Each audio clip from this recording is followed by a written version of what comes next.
Hello বন্ধুরা, আজ সকালবেলা চলছিলাম সানডে ছুটে গণেশচকের ওইখানে বৈকুণ্ঠনাথ মন্দিরে। বৈকুণ্ঠনাথ মন্দির কিন্তু দক্ষিণ কলকাতার মন্দির মতনই।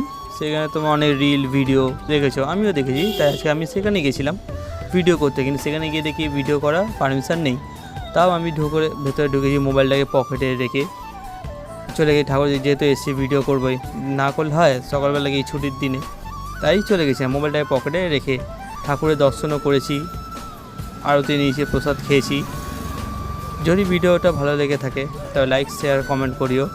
আর চ্যানেলটা যারা এখন পর্যন্ত দেখছি নতুন যারা, তারা প্লিজ সাবস্ক্রাইব করো। এরপর আরও তোমার জন্য নতুন নতুন মিনি ব্লগ নিয়ে আসবো আমি।